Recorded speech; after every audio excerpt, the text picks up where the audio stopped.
Okay, we are live with Alexander Mercouris in London. Alexander, how you doing? I'm doing very well. Extraordinary times we're living through. Period of great consequence and transition, in my opinion. There's that overworked, over-quoted comment of Gramsci's, that the crisis is that the old world is dying and the new cannot be born. There's actually sometimes Gramsci got it right. He's got it right now. This describes the situation we are in. Yeah. Hello to everyone that is watching us on Odyssey, on Rockfin, Rumble, YouTube, and vduran.locals.com. Hello to Zariel, who is moderating. It will be me and you, Zariel, moderating the chat until more people jump in to moderate. And what else do we have to announce? Nothing else, Alexander. I think we can start talking about the news.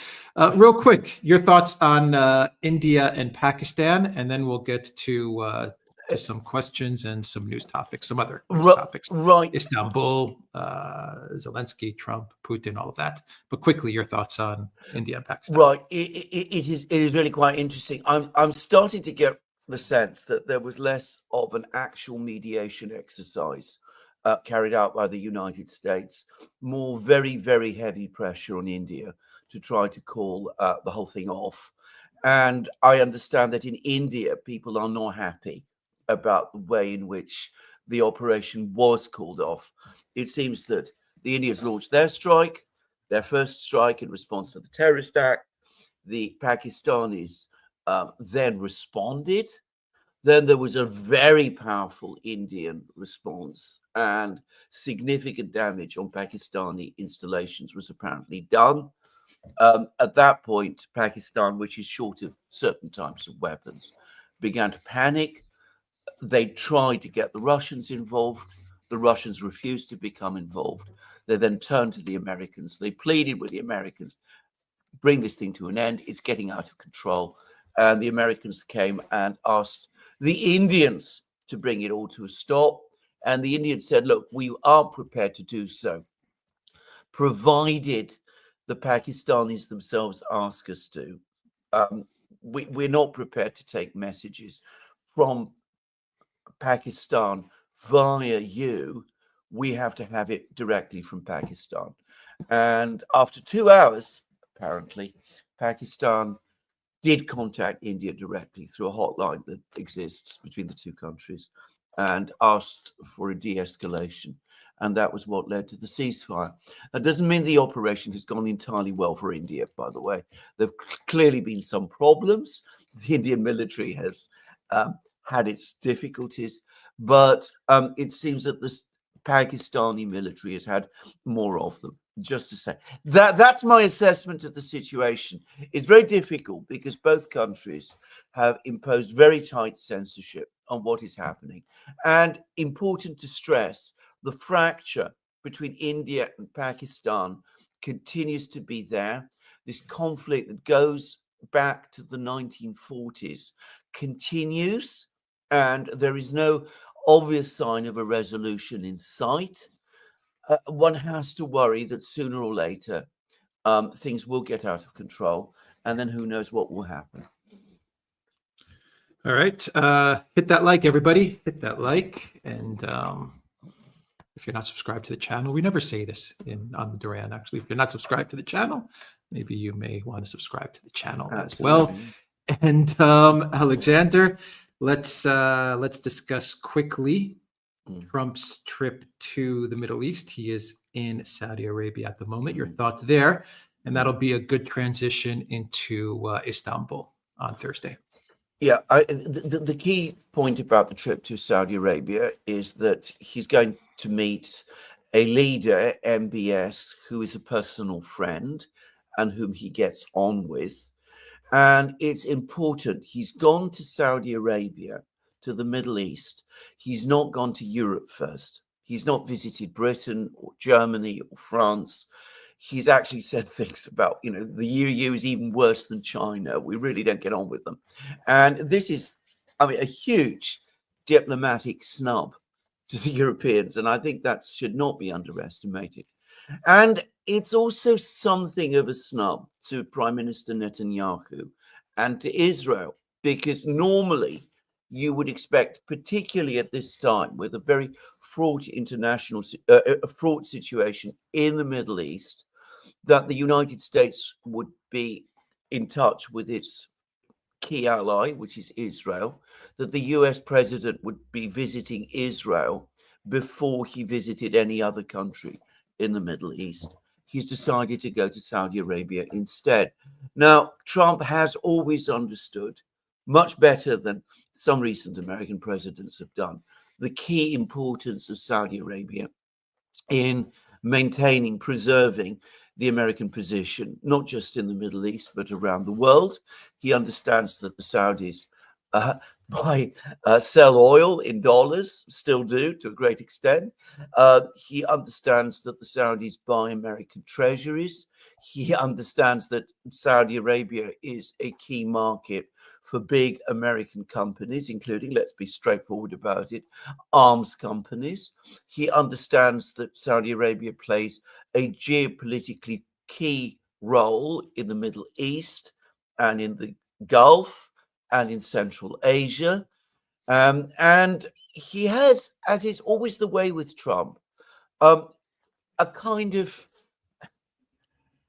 a feeling, a kind of instinct for what matters and for what doesn't, which is sound and which doesn't appear to be based on, complicated geopolitical calculations or intellectual assessments or reading foreign policy and foreign affairs and the national interest and all of these magazines that proliferate in the United States. He just has this sense that Saudi Arabia is really important for the United States, and that the United States needs to be close to Saudi Arabia, and that this is a linchpin relationship, which, especially as Europe is fading and the BRICS are rising and the global South is rising, potentially is now even more important than it has ever previously been.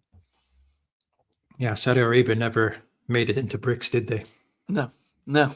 They played a careful game. No one talks about that. No, they played it very careful. They played careful. I mean, they participate in a lot of the work of the BRICS.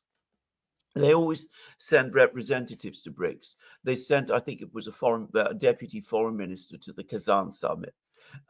They seem to dabble in ideas of getting involved in the payment systems. They have very close relations with China. They have very good relations with Russia. Kadyrov, the head of Chechnya, is NBS's personal friend, just saying.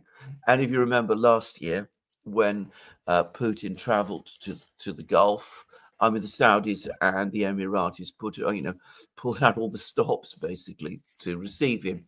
So, they're very clever at balancing their relations and basically taking advantage and moving things very much in their direction. So the Saudis are skillful at this.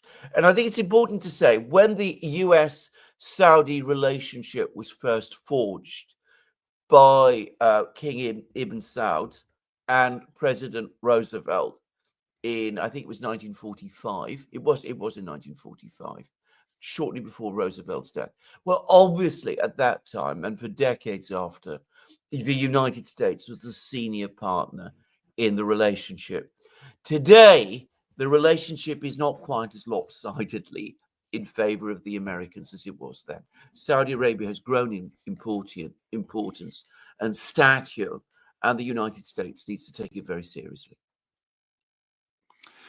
Right. Okay. Istanbul, and then we'll get to some questions. Alexander, Istanbul has turned into a circus this Thursday, meeting proposed by the Russian president. Yeah. Not a meeting between leaders. Putin did not say that. The Russians were very careful to say that they're appointing a negotiating team, and they expect Ukraine to appoint a negotiating team and a chief negotiator and sit down for serious bilateral talks. without preconditions. The Russians were so careful about that, but it has now turned into the president's descending to Saudi Arabia. Zelensky's going to be there. Trump is hinting that he might be there. Yeah. We'll see. They're trying to pressure Putin to be there. If Putin does not show up, well, then more sanctions, more weapons. It's turned into a freaking circus. Yeah, it's a circus because there's no reality or truth to any of this. I mean, the Europeans all went to Kiev and published their ultimatum demanding that the Russians agree to a ceasefire. The point is not to try to get the Russians to agree to a ceasefire. Everybody knew that the Russians were not going to agree to a ceasefire. It was to get Donald Trump to sign on the dotted line for further sanctions against Russia, to commit Donald Trump to commit to more sanctions against Russia. So then Putin says, look, we're not going to give a ceasefire. We're always open for direct talks. He'd apparently already been talking about this idea with various delegations that were attending the Victory Day parade, including Xi Jinping. He said, we're winning the war, but we're prepared to talk. We're going to send our negotiators to Istanbul. The Europeans are shocked. They're horrified. Zelensky is shocked and horrified when Trump, who doesn't want to sign on the dotted line with further sanctions, says, the Ukrainians should go.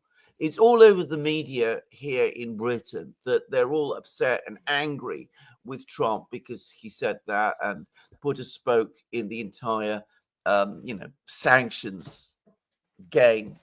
So Zelensky comes along. He's going to go to Istanbul. He's going there not in order to negotiate anything, but in order to try to fool Trump into thinking that he's taking this seriously. Whereas, in fact, Zelensky going shows that he is not. If Zelensky was taking this seriously, if he really wanted to find a diplomatic out to this conflict, if he was really interested in achieving a ceasefire, he wouldn't himself be going to Istanbul. He would be picking a team to negotiate with the Russians and sending a chief negotiator and rescinding his own decree that prohibits negotiations with the Russians. So he's off to Istanbul. He's presumably not going to meet with the Russian delegation that is there because he's going to say that Putin wasn't there. I don't believe Putin is going. And Trump, nonetheless, very, very keen to get these negotiations started because he doesn't want to impose sanctions. He has no belief in them. His True Social post last week, to my mind, basically showed that, but he's been boxed into a corner where he has agreed to sanctions if the Russians don't agree to a ceasefire. People are talking about how the Europeans on Saturday thought they had cornered Putin. It's not true. The person they're trying to corner is Donald J. Trump.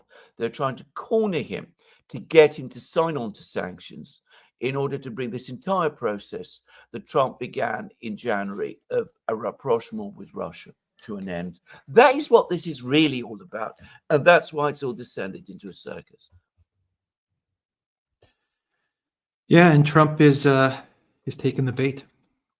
Yes, because he put that Truth Social post on Thursday was a bad idea. Oh, he needs someone to look over these posts every once in a while just to make sure that it was a massive mistake. Stuff. It was a massive mistake. He should also have been very careful what he said in that telephone call that he had with the Europeans and with Zelensky, which we don't yet know. And notice that there's still apparently been no readout. I haven't checked the White House website yet, but I mean, clearly the call they had in Kiev. Yeah, the call they had in Kiev. I as of the last time I looked, there was no readout. Does it matter? Does it matter? Do they care if there's a readout? Because what they were going for was the effect. Yeah. The point about the absence of a readout is that somebody in Washington, presumably Trump himself, is now very sorry about what he said over the course of that call, because he clearly agreed to impose the sanctions on the Russians or said words to that effect. And as I said, he's now cornered, he's now boxed in. And here comes Putin. He offers negotiations, direct negotiations with the Russians. Trump doesn't want to impose the sanctions. So he seizes on this and says the negotiations must begin. But then again, he's thrown off balance once again, because Zelensky says he's going, and Trump, of course, has to go himself, or wants to go himself if he can, because again, he doesn't understand that Zelensky going is not a sign that the Ukrainians are serious about negotiations. It is the opposite. If the Ukrainians were serious about negotiations, it would not be Zelensky who was going. It would be a proper negotiating team with a chief negotiator with proper authority to sit down and talk with the Russians. He doesn't have people on his staff telling him this. I mean, this is obvious stuff. This is diplomacy 101. I mean, this is obvious stuff. I don't know who gives Trump advice, and I don't know whether he listens to the advice, some of the advice that he's given. If you're talking about the State Department and Marco Rubio, he backs the Europeans. It's absolutely clear he does. He had a telephone conversation with the British Foreign Secretary, David Lammy. This is before Trump put out that latest Truth Social post about, this is, they should all go off and negotiate. He basically, Rubio supports the European position.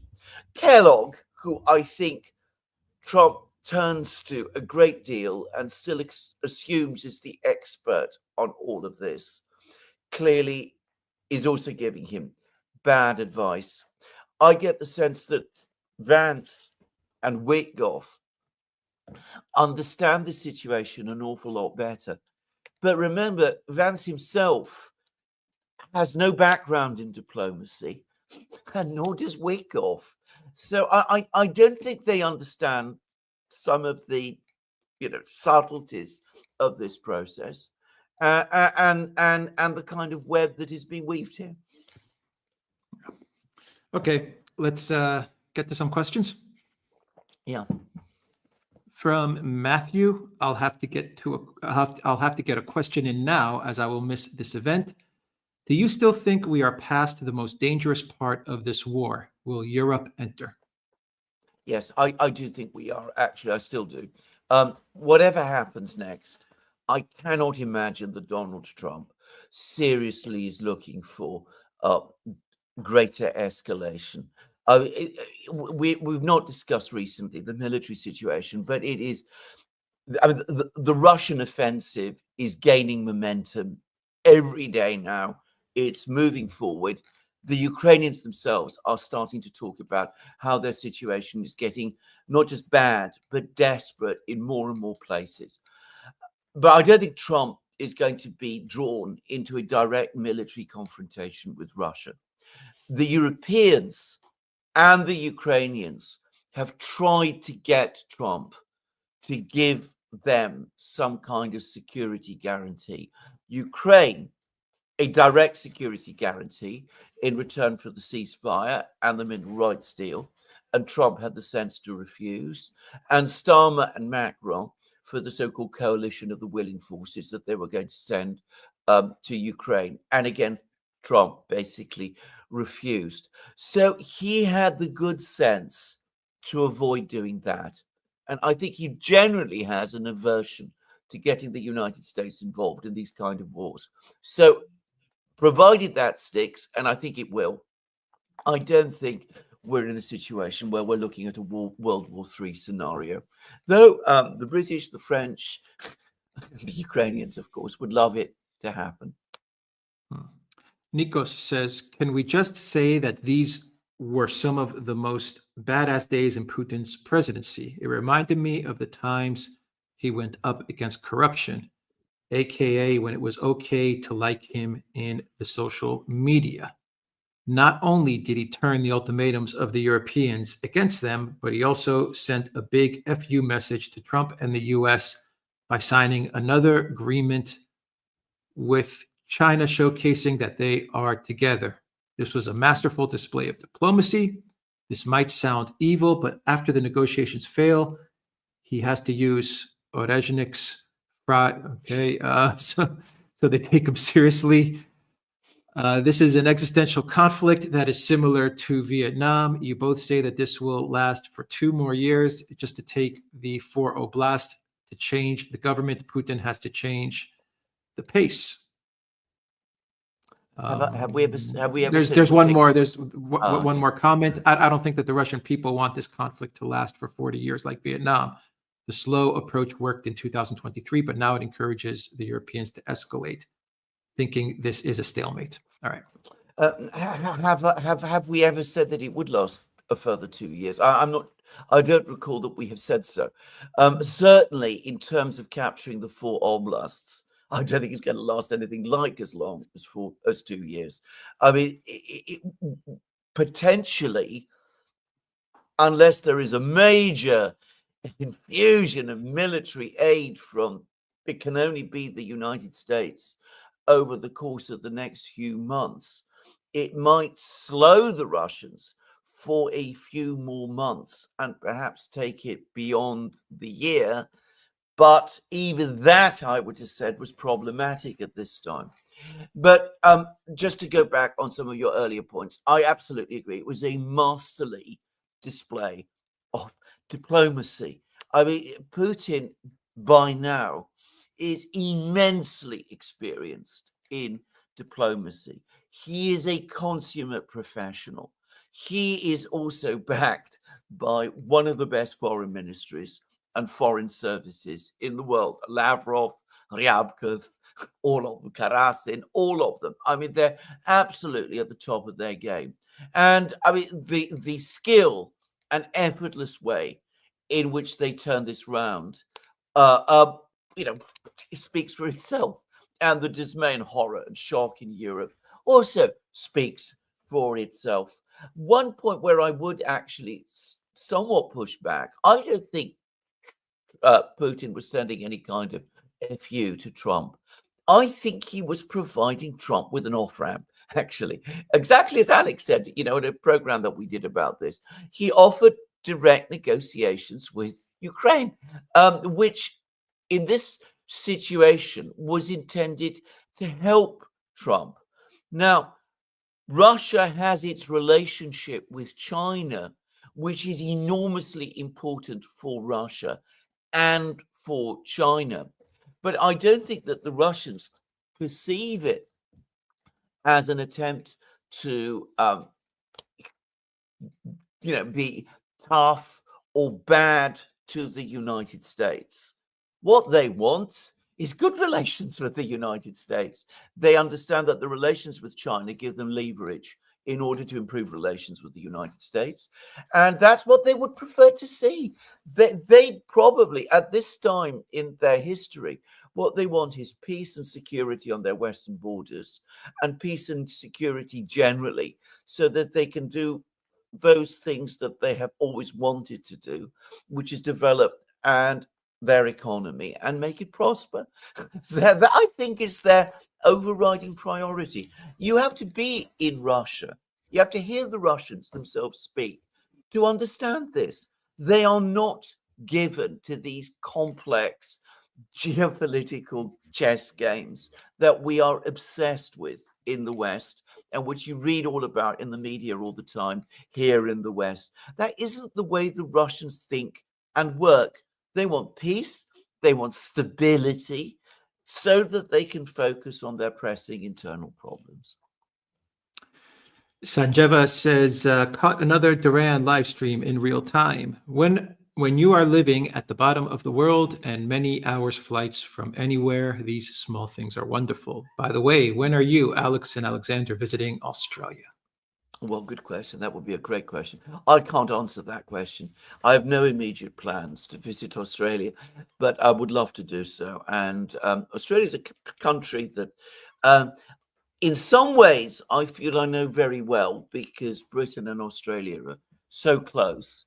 But in other ways, of course, I don't. And I've heard absolutely wonderful things about Australia from the many people I know, including a couple that went and decided to live there permanently.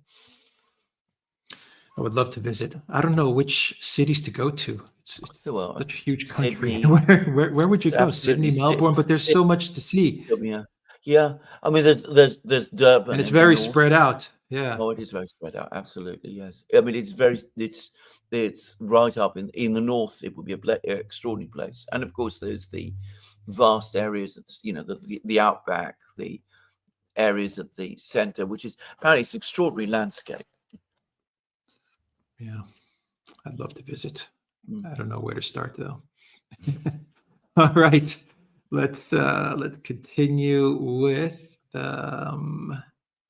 Professor Weed. Thoughts on the recent rift between Trump and Israel? Is it fake, or is the U.S. finally beginning to address its biggest problem, the Jewish Zionist supremacists who, by and large, run the U.S.?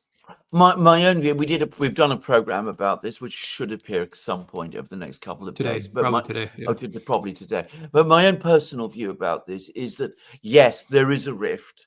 Yes, the friendship between Netanyahu and Trump has seriously soured. Yes, Trump is angry about the fact that Israel is constantly badgering him and Netanyahu is constantly badgering him to attack Iran, which is something he doesn't want to do. And yes, Trump is annoyed about the influence that that Israel has had over some members of his own administration, notably Mike Waltz. But I think that ultimately and overall, Trump remains a loyal friend of Israel. And I think that people should not overstate the extent of the rift between the United States and Israel at this time.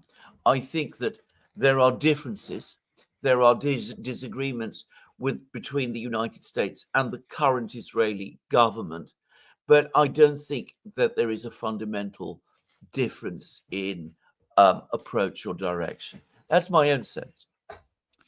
Chili Pepper says Kashmir conflict is decades long and lots of separatist attacks have taken place over the years. Yeah. Why did Alexander link the attack to Islamic terrorism against the Hindus? Not all victims were Hindu. I don't know. I mean, I've been quite open about this. I am not an expert on this conflict between India and Pakistan. As you correctly say, it's existed throughout my lifetime, but I don't pretend to have the detailed knowledge and understanding of exactly what happened that, some people do. Everything I have heard about this particular incident, however, does strongly point to it being an Islamist terrorist act. And Islamist terrorists across the Middle East, in India itself, have occasionally killed Muslims. I mean, if you know anything about the Middle East, you will know it happens all the time. So I'm afraid I don't think that point in and of itself invalidates the theory that, as I said, this was an Islamist incident, or disproves, by the way, that there was some involvement by agencies of the Pakistani state in it. I don't say that everybody in the Pakistani government, I don't say the Prime Minister, for example, was implicated, but there has been a history of involvement by Pakistan in these things.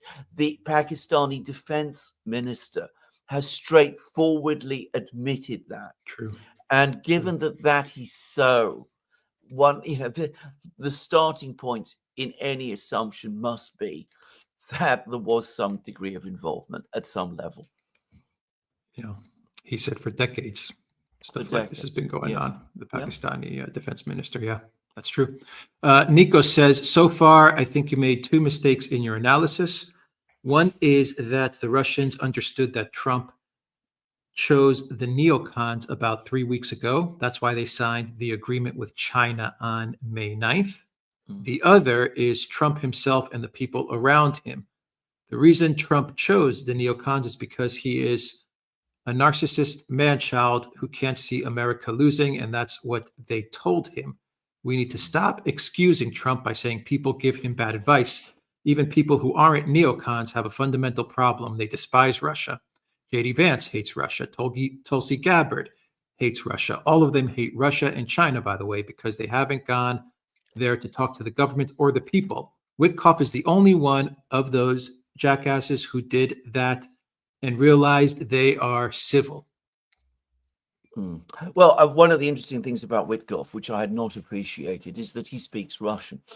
So he's presumably of Russian origin in at least some form.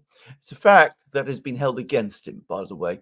People are saying that it's entirely inappropriate that he should speak directly in Russian to the Russians. He should always work through interpreters.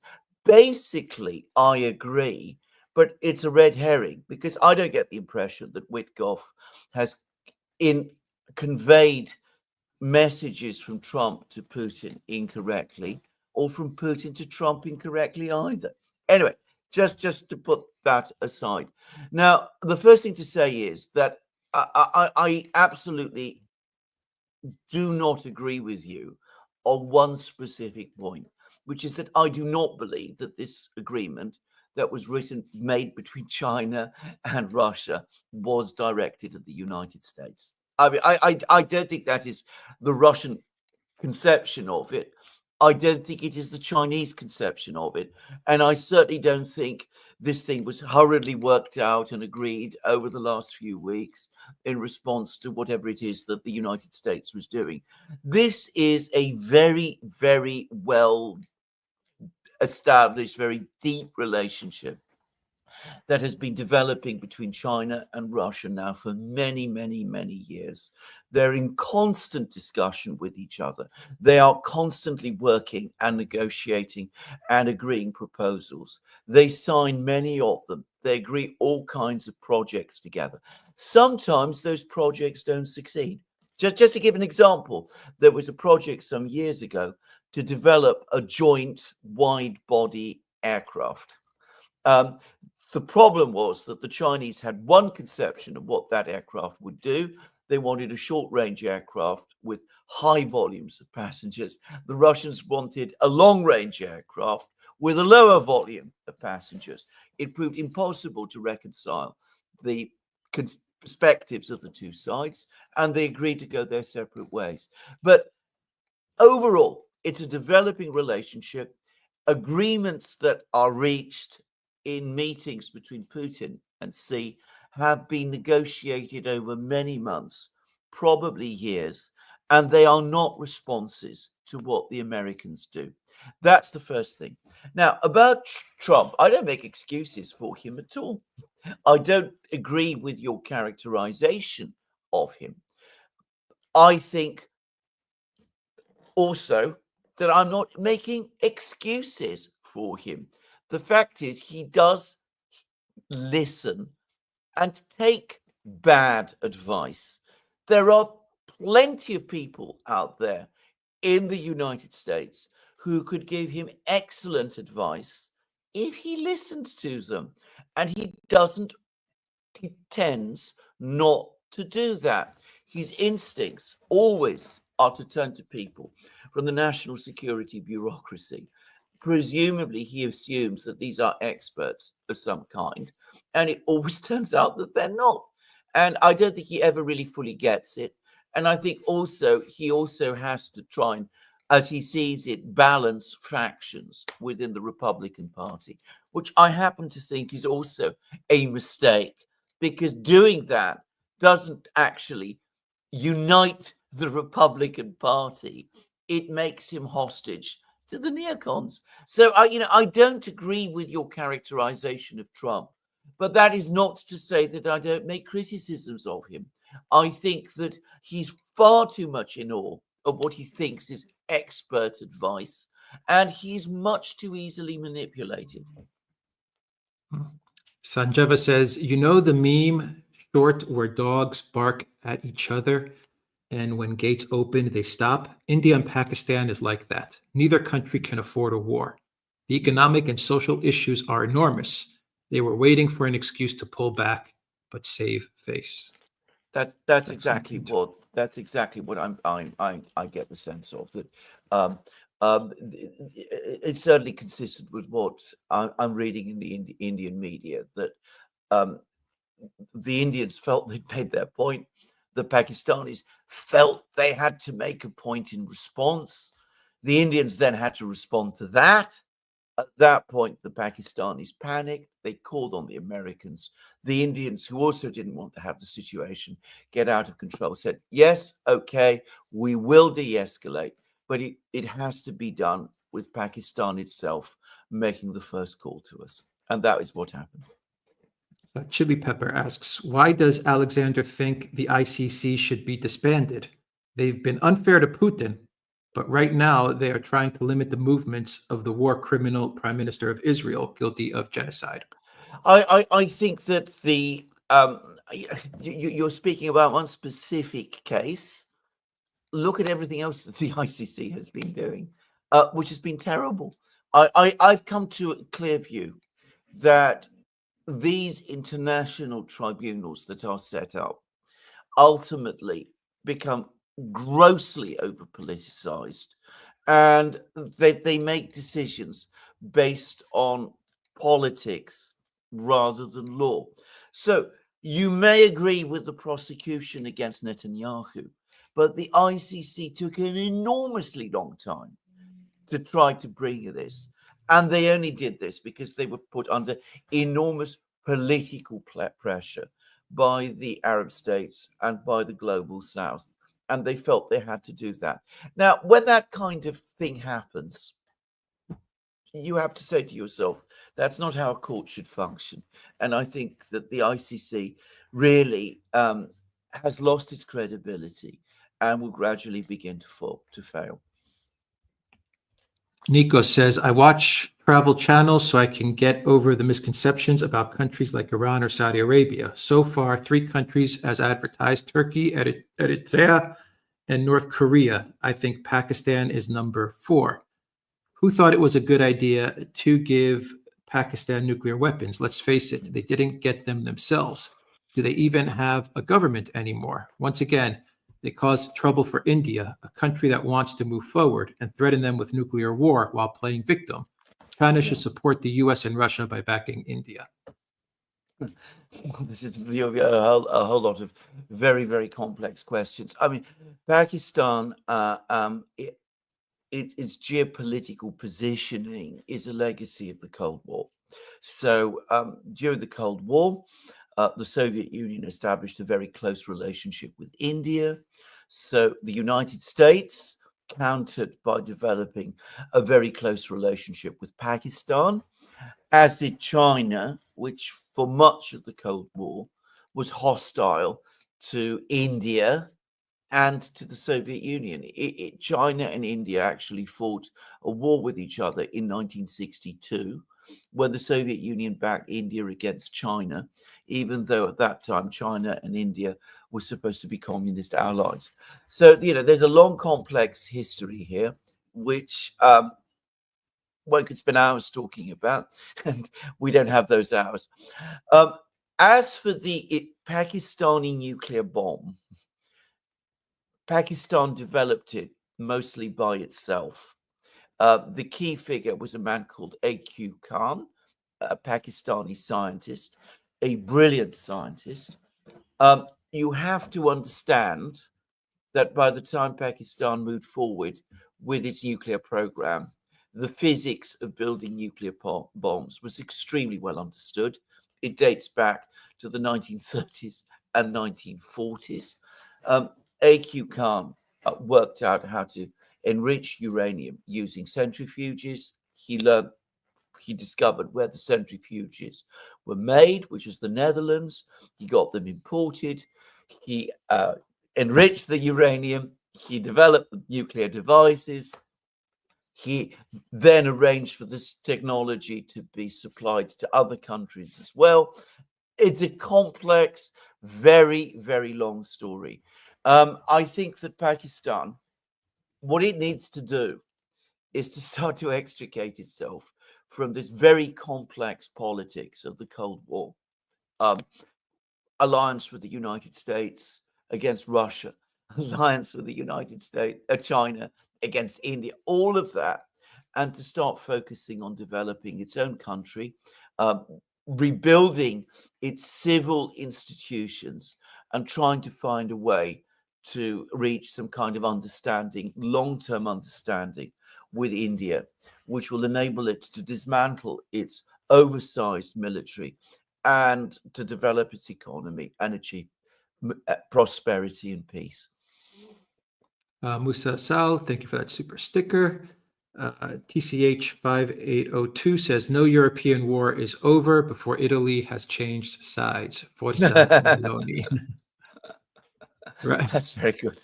That's excellent, actually. And in fact, you can see that Meloni is shifting. Notice that she was not one. She is shifting. Yeah, she didn't go to Kiev with the others. Yes, Notice true. that. Very true. Yeah. Yeah. Raphael says 45 months is not 45 days. I love you guys. Member for 45 months, Raphael of the Duran community. Awesome, Raphael. Thank you so much. Thank you. Rockabilly, thank you for that super chat. OG Wall says, good morning from sunny Yorkshire. Madeline, welcome to the Duran community. Raphael says, remember how early I was saying there was a sleeping coalition.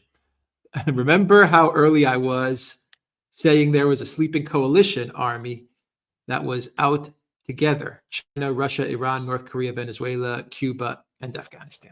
You're absolutely right. You're absolutely correct. And here you are. You've been vindicated, my good friend. You are, you're quite right to point this out. If, as I often say, if you don't mention these facts yourself, nobody else will. That's what I've discovered. That's right. Vindicated. Absolutely. Guruagach 1001. RT is reporting the EU may alter its legal framework to stop Hungary from blocking Russian sanctions. Will this be legal? No, in a word. I mean, you would have to completely renegotiate the Lisbon Treaty and all of the other treaties. But of course, that's Ursula now. I mean, what does a little treaty here and there matter? You just pass some kind of regulation or rule or whatever it is, and you do that. But don't underestimate these people or their utter recklessness and their willingness to tear up treaties and the legal foundations upon which the entire edifice is built in order to achieve their objectives. Florina says, did Trump and the U.S. give up on the trade war against China? Yes. I was reading a long report in Bloomberg, which essentially said that they did exactly that. And they did the right thing. And they've managed, by the way, the messaging on it quite well. So there's been no great political damage, just to say. And, one of the great skills in politics is to know when to retreat and to do it in a successful and orderly way. I don't think Donald Trump wanted an economic war with China. I don't think that was ever his intention. He found himself in one, and he's managed to get himself out of it. Klaus says, I must say that what you both do is invaluable to those of us who seek objective news. Western media, those in power, and the military have closed in on themselves. It is dangerous. Very dangerous, and I completely agree. And thank you also for your very kind words. Thank you. Mark Hewitt says, got to ask your opinion about the incident on the Kiev love train involving Macron, Stammer, and Merz. We had to be very careful. It was a tissue. That's a tissue. That's all it was. That's all it was. Of course, they were all very embarrassed because this tissue was left there on the table, that they had to hide it away very quickly. But it was just a tissue. That's all it was. And Macron is a gentleman. I mean, people misunderstand Macron. He's a gentleman, and he did not want this dirty tissue on the table as they were filming him. Exactly. Yeah, that's what great leaders do. They think of everything. Yes. Right. So especially a leader of Napoleonic genius such as Macron. True. Absolutely. Who And absolutely Nikos, does think of everything. thinks of everything. That's true.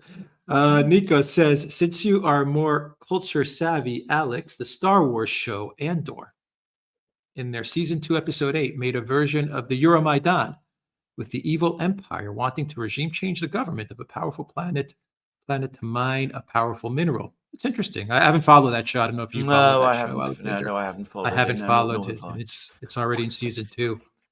So I No. guess we Where's the have time? to.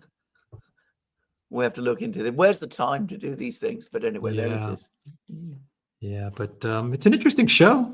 I wouldn't mind No. finding some time to follow it. Thank you, Yeah. Nikos, for that. Mm. Interesting that they did a show on Euromaidan, huh? Mm. On regime change. On regime change. It's very Gosh. interesting. Paul Walker says Putin has sent a delegation. Russia organized these talks, something the West seems to forget. The coalition of the sniffing has failed, as has the USA. Yeah, I completely agree with you. I mean, the Russians proposed the talks. By the way, they set up a delegation. So what does Zelensky do? By the way, what he always tries to do, he wants to gate crash. That's I mean, the Russians didn't invite him. They invited the Ukrainians to send negotiators. Zelensky's not a negotiator. He always gate crashes. He did it in always Saudi gate Arabia crashes. a couple of times. He always does this. Absolutely, Yeah. yes. He's the kind of guy that you have as a neighbor that just comes on by without calling you or anything. Just ends up in your home, knocking on your door, strange hours of the night. Nico says in the episode, there are literally snipers. Andor, we're talking about Andor. There are literally snipers shooting protesters at the Empire's orders. A brawl with the police and people climbing to a flagpole to put a flag.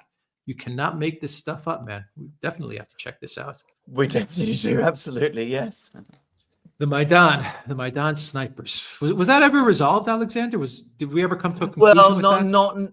Not legally, not formally. I mean, Professor Kachanovsky has done his various Georgians things. Georgians, exactly. But I mean, there's never been a formal admission. Commander Crossfire says the Russians should send Medvedev and Shoigu to head this delegation to Istanbul.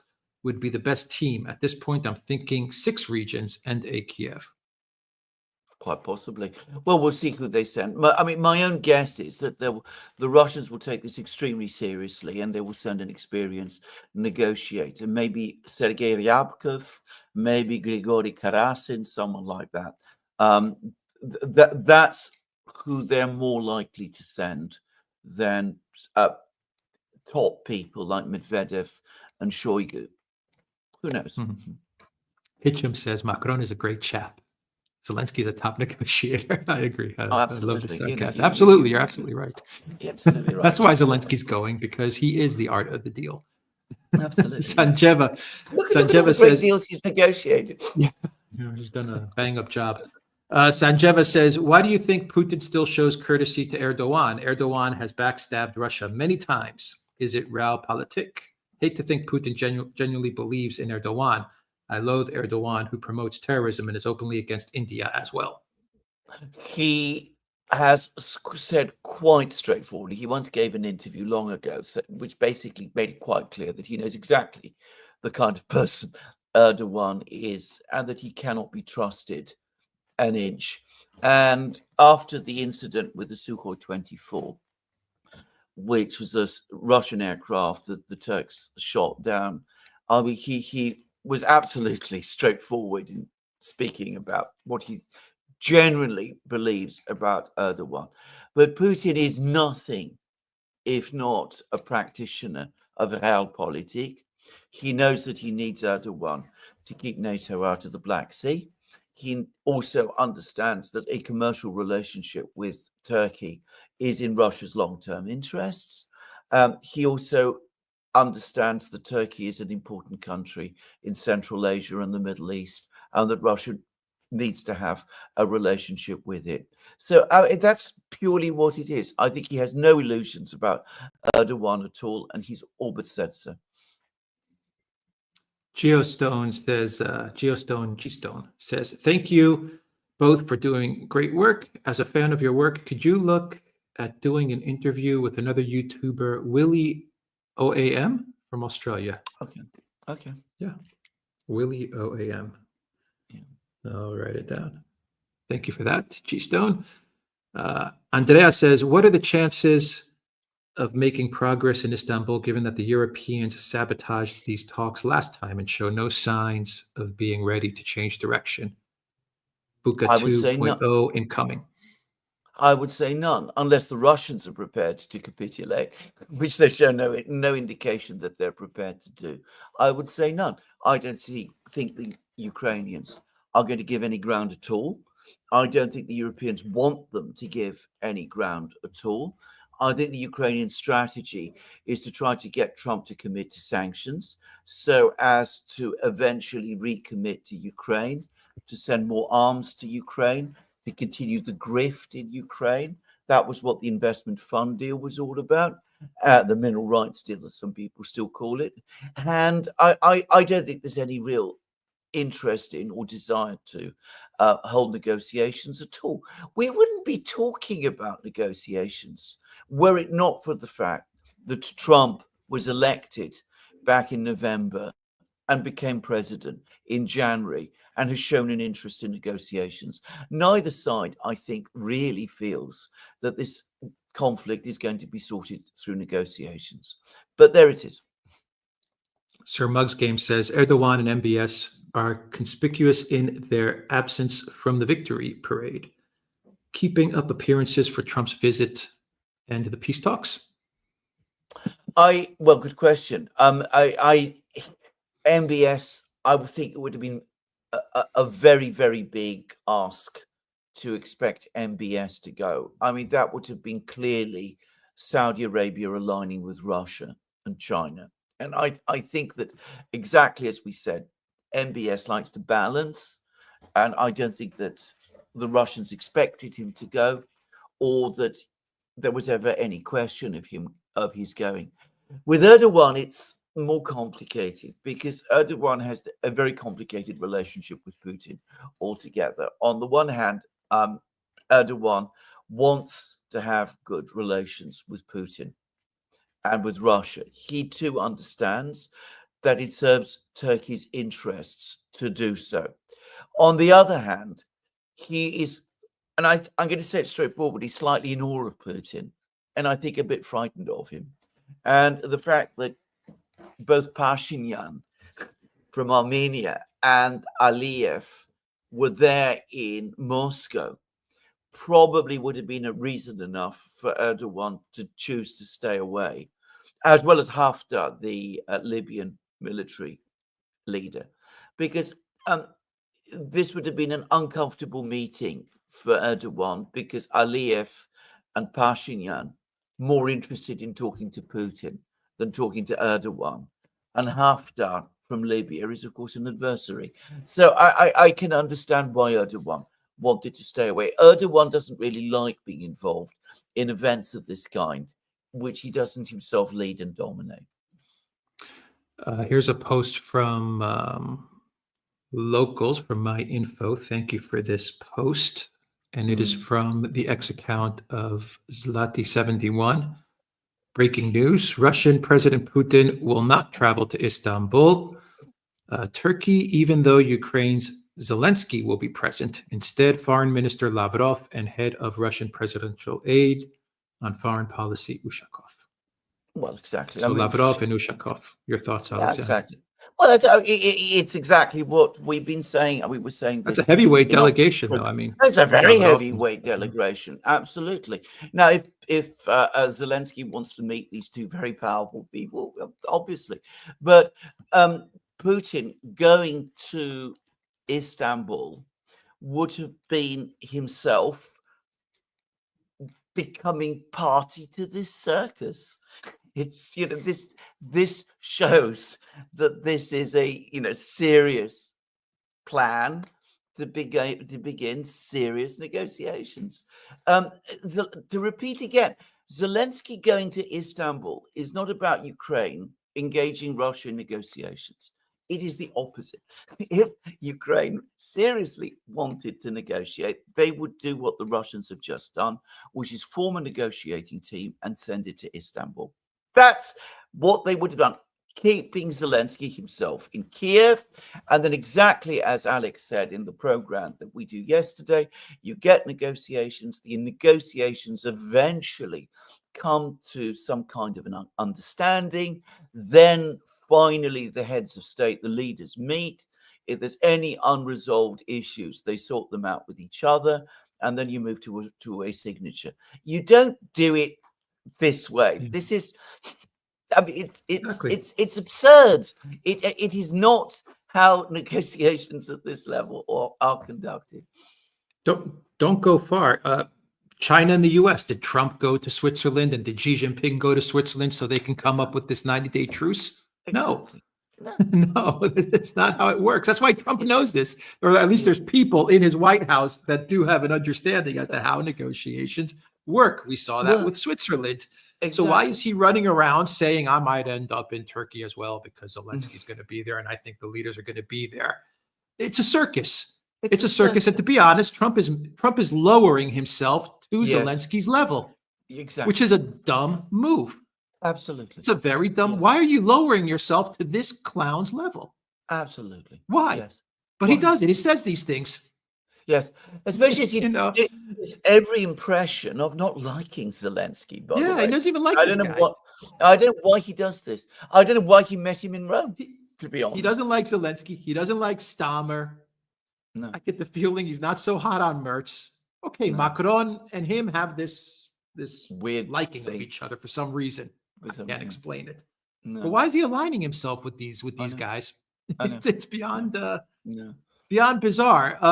From Hitchum, what's up with the videos and tweets flying on X around Hungary moving tanks? I saw those videos, military vehicles and men to the Ukrainian border. Any truth to this, and what could the play be?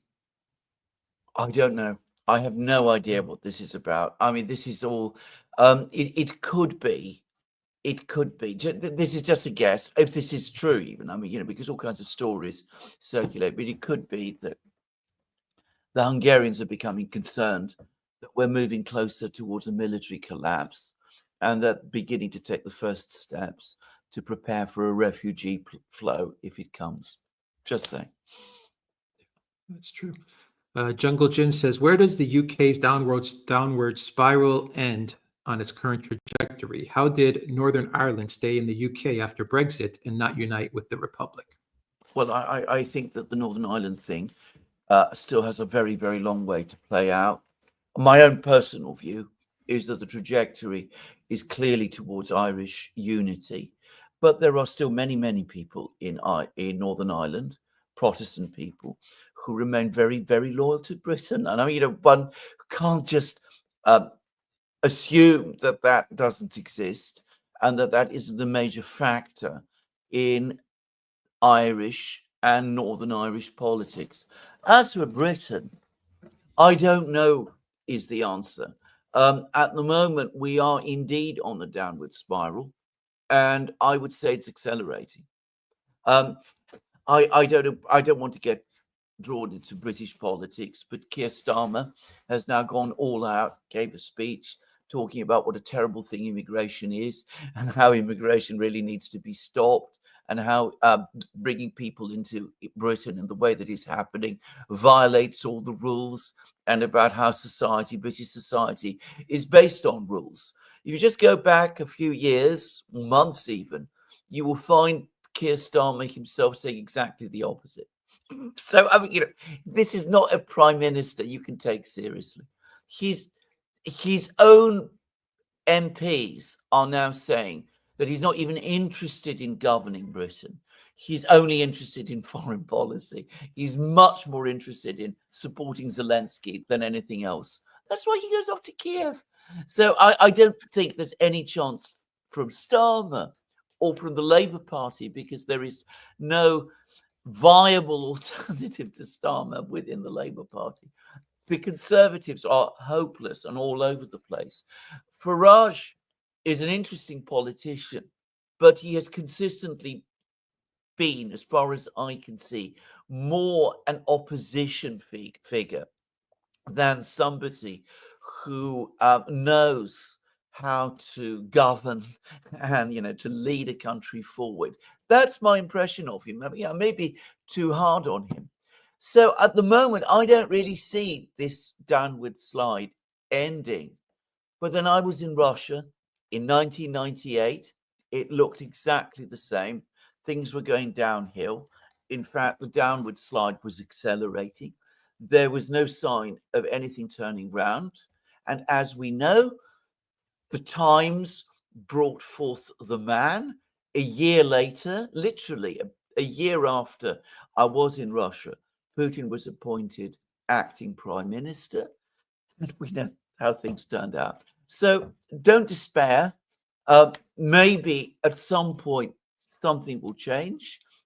Sooner or later, it will have to change. But at the moment, the trajectory is downward.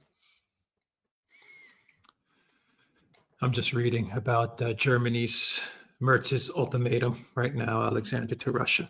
He said time is running out. You better accept the ceasefire. Yeah. I mean, it's the big bad wolf. If you don't accept the ceasefire, I will huff and I will puff and I will blow your house down. He's a tough guy. He's tough. He has to act like a tough guy so tough. after he got embarrassed. Yeah. Yes, he's Panzer Merz. He's somebody you really need to Commando Crossfire says, what do no Siberian 2 statement on May 9th mean? Is it a cooling? No, it doesn't. In fact, if you actually drill into the various comments, Putin spoke about the launch of Siberia, Power of Siberia 2 in 2027. So it's clearly that an agreement of some kind is now being reached. Probably there will be another summit meeting. I'm guessing this is a very complicated project, because as well as China and Russia, there are third parties involved. Kazakhstan and or Mongolia, and those two countries are in competition with each other as to which of them will host it will become the transit state. So there's all kinds of problems that need to be ironed out, but it does look as if some kind of agreement in principle has been reached, and I'm guessing that we will probably get a finalized agreement signed sometime, maybe when Putin goes to Beijing in September. My info says, guys, the EU is investigating those that attended the celebration in Moscow, and the Onisia is saying Stammer will say anything that might keep him in power. Yeah. On the first point, absolutely. I remember after Tsipras and Syriza were elected, and they discovered that they'd supposedly agreed to further sanctions on Russia, which they had not agreed to. And they went out publicly and said as much. I remember reading immediately afterwards reports in the European media about the fact that Tsipras and the other leaders of Syriza were under European investigation. So there it is. Yep. We've got tools. Rob1 says, no question. I just want to remind everyone of the amazing access which us common folk now have to those with experience at the highest level, all thanks to channels such as this. Like and subscribe. Thank you, Rob, for that. Thank you so much. Fuzzy Balls says, Trump is proving to be a gutless coward because Ukraine and BlackRock were behind all of the attempts to permanently delete him. And Stammer sent 100 Labour Party members to campaign against him, yet he capitulated to all. Yeah, there is. One day we will get a clearer sense of what has been going on in Washington, because you're quite right to make these points. I can't explain them. I'm sure there are explanations. It's not, I think, just that Trump is an easy person to manipulate. But I mean, I think that plays a role. But clearly there are pressures which we just don't know. Sir Mug's Game says, Egyptian proverb, man fears time, but time fears the pyramids. Both should also fear Russia. The EU and US are on Russian time. They just don't know it. Yes.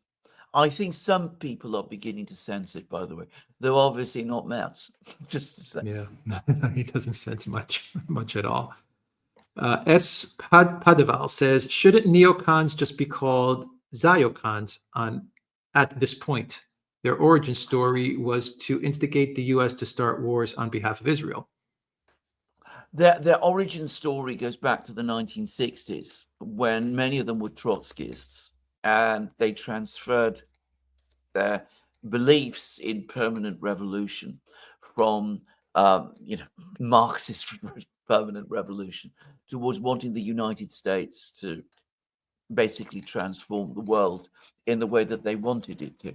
The vast majority of neocons, I think, are they're interested in Israel, but their primary concern is the United States. And I definitely would still call them neocons, because their objective ultimately is preserving American hegemony. It's why they hate China. It's why they hate Russia. It's because they want to break these countries, because they see them as rivals to the American, the next American century, which is what they think the United States is entitled to have. Fuzzy Ball says the combination of the prehistoric fossils of Biden and Trump have been God's gift to BRICS. Well, BRICS is moving forward. I think it's got past the point where anything the US does under any kind of president really can prevent it. I mean, this train has left the station now. G Stone says, if the war stops tomorrow, how will Russia ever trust or do business with the EU again? Will it take 5 years, 10 years, or a generation change in leadership? A generation change in leadership. I mean, I don't think it'll take any time sooner than that. The Russians look at Europe and they're absolutely disgusted by what they see there. I agree, except for Putin. And I think that's one of the big criticisms of Putin that many people have, is that he is still to this day talking positively at times about Europe, EU. Yes. Just the other day, he talked very positively about France, for example. Yes. And then I also believe he said at an event, Alexander, he said that we will do business again with Europe very soon. Oh, yes. Something like that. Something like that, yes. You're right. But I think he is the last generation of Russian who thinks this. I think that, I mean, this is a difficult thing to explain, but from right back in the late 19th century until well into the 2000s, Russia's whole, I mean, they conceived of themselves as fully Europeans. I mean, they thought of themselves as absolutely a part of Europe. And I think that this, of course, goes back even further. You could say to Peter the Great and all of this. So revisiting all of that, saying to yourselves, well, maybe we're not really Europeans in the sense that the Europeans are. Maybe we don't want to be that. We've seen what that means. The fact that they're so belligerent and confrontational. The fact that they have all of these weird ideas which seem to us so crazy and so incompatible with what we know and the common sense view of humanity. I think it has gradually led to more and more people in Russia saying, well, maybe we're not really Europeans in that sense anymore. Maybe we are Western Eurasians. And that's maybe what we should see ourselves as, especially given that these people seem to be compulsively hostile towards us. Yeah, even Lavrov has taken a much harder line. It seems like Putin's the last holdout when it comes to Europe. Lavrov was a committed Europeanist. I remember reading articles about this. I remember him reading whole book writing. He's a compulsive writer, by the way, writing book reviews, criticizing. This is a foreign minister criticizing the whole concept of Eurasianism. He talks a completely different language today. Yeah. Fuzzy Balls says, what's your take that the CIA assisted with the Kashmir attacks in an effort to try and cause problems between India and China. I hope Modi sees through the fact that America cannot be trusted. Right. The first thing to say about that is that that theory is apparently almost universally believed on Chinese social media. It could be true. I mean, it could be true. I mean, the CIA does do things like this. The CIA does have a big involvement in Pakistan, a historic one. I don't know for a fact that it is true. I've seen no evidence of it. And Pakistan has shown its ability to do things like this by itself. So I am not saying that this theory is wrong. If it is true, then it is beyond reckless to play games like this. I mean, given that we're talking about nuclear powers. And nonetheless, to repeat again, I see no direct evidence of this. My understanding is that in India, they're annoyed with the United States at the moment. They don't like the way the Americans suddenly became involved in the conflict. They didn't fully appreciate some of the mediation exercises. Notice that Modi himself has said very little since the ceasefire was agreed. Indian public opinion is not happy, apparently. So I think this event, if it was intended to create a rift within the BRICS, might have ended up doing the opposite. Turia says there is no Hungarian news about troops moving to the Ukrainian border. The only news I found are Ukrainian sourced. Oh, well then you can disregard them. There we go. I mean, it's as simple as Maybe, that. yeah, maybe some sort of Ukrainian psyop or something. Yeah. Yeah, absolutely. Chili Pepper says 100,000 people or perhaps more have been mercilessly massacred and are starving to death as we talk. It's not just politics. In what place? Gaza, in the Middle East? Gaza. Gaza. Yeah, imagine Gaza, Oh, yeah. absolutely, yes. No, it's not just politics. Yeah. Commando Crossfire. Yeah. Yeah, but I mean, the politics is that nothing is happening to prevent that. If you're talking about the rift between Trump and Netanyahu, well, we see that the United States is not moving to act on this. If you're talking about the ICC has done nothing about this either. Ultimately, its case is not based on this point that you've just been making. I read it. A much more important case in that regard is the one that is working its way through the ICJ, the International Court of Justice, which might ultimately come to a judgment on this very question. Commando Crossfire says, how can China put factories in Russia with labor shortage already? Oh, they can find workers. They can always find workers. There's always, there's also, automation and all of that. But if you start establishing factories, you will always find people to staff them. Yeah, I know about these things. You might have to pay them a certain amount, but then paying people in order to produce things is always a good idea, because then they become your market as well. Sham, welcome to the Duran community. Vilma Thomas, thank you for that super chat. Caspian Lake, thank you for that super chat. Sir Muggs Game says, when the Fab Five lock the train's cabin doors, narcotics is the least perverted thing they do together. Well, I don't want that picture in my head. Exactly.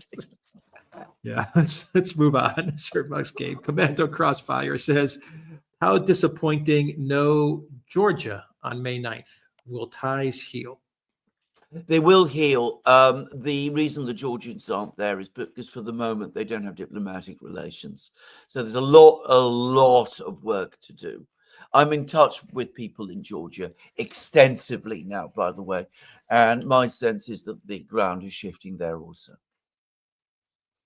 Zariel says, yes, a tissue. Macron's body language speaks volumes. Absolutely. Nikos says, maybe it's the Greek in me, and that's why I sound hawkish to Muslim countries like Turkey. I wish they were like Iran, but their religion is obsessive. I tried to give Turkey multiple chances, but they want to destroy us.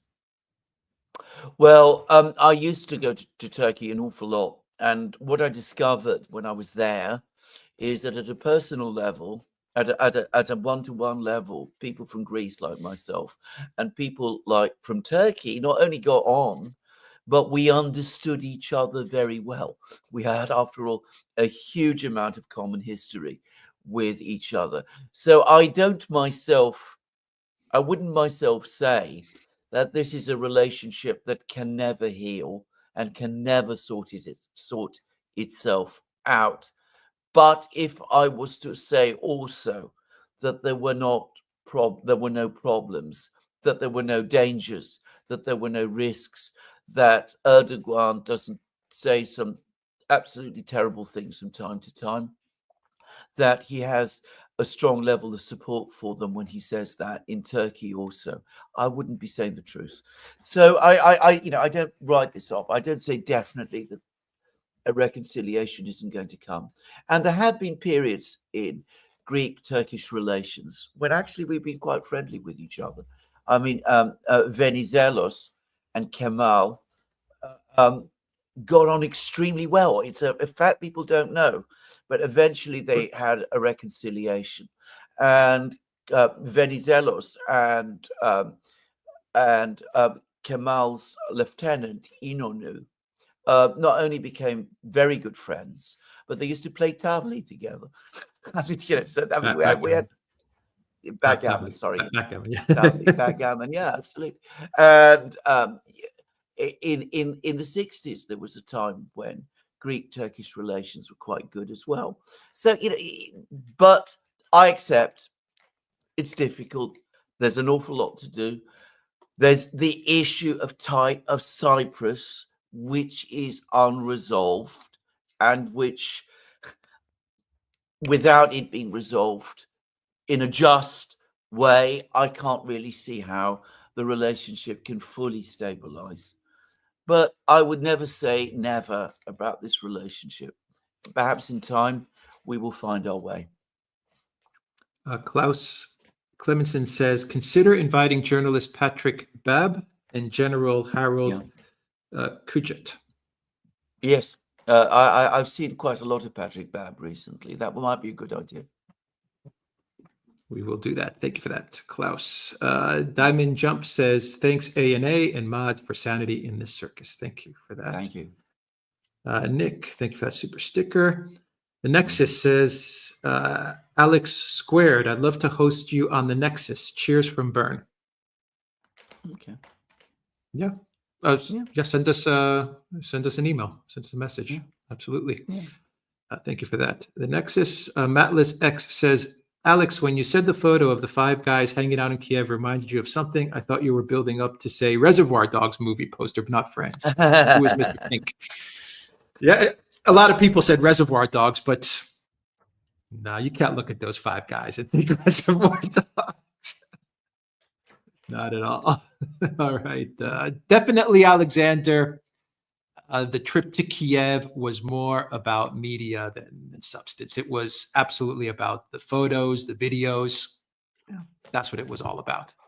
They care too much about this. Everything they do revolves around this. They don't govern. They don't lead. They don't conduct diplomacy. Everything is all about media optics and camera effects and things of this kind. And people have seen through it, by the way. That's why they're so little regarded in Europe now. But you're absolutely right. Yeah. William says, I noted nobody had any cards on the Kiev Express. Maybe they might have had a deck of cards somewhere in their pockets. Absolutely. I don't know. It's a very convivial game. I mean, they could play bridge with each other.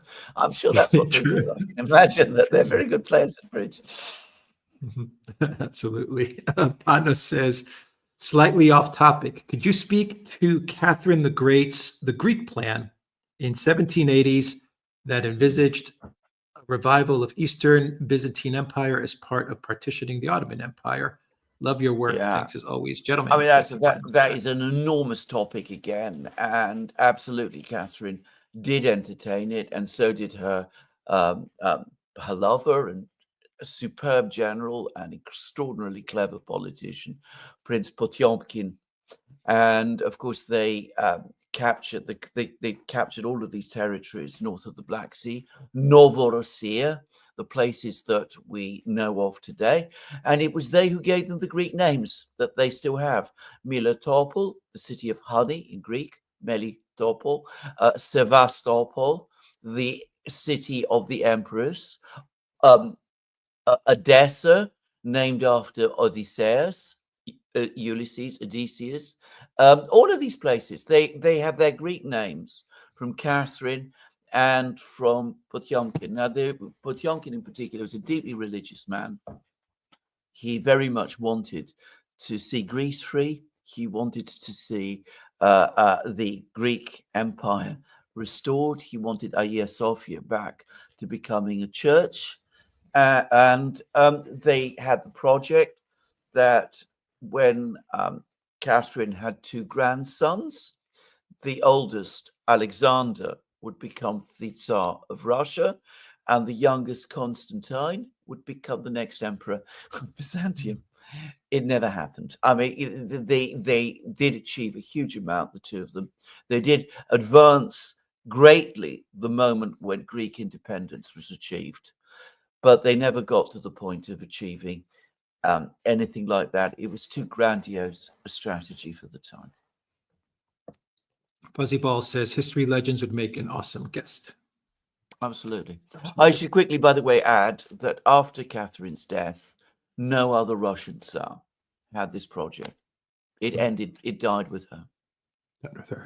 Marduk GKOB says, I can imagine, Alex, when the leaders of Europe finally reveal they are secretly 9-foot lizard people. Wow, that's a big one. Look at that. Yeah. But, you know, we must still vote. We must still, yes, we must still vote for them. I mean, admittedly, they're lizard people, but they still have our best interests at heart. That's right. Lizard people always have our best interest at heart. They're lizard people. Nikos has said, thank you for that super chat. Nikos said, and last, I promised them to recommend a channel called Conversations Among Ruins. It's run by a father and son duo who are great fans of yours, and another channel made by a kid from Mariupol called Videos from Mariupol. Oh, interesting. Okay. We'll certainly look it out. Yeah. Conversations Among Ruins. We'll definitely check that out. Nikos, thank you so much for that. Thank you. Jungle Jin says, any comment on Alex Craner's assertion that the Russian Revolution was a British-financed coup?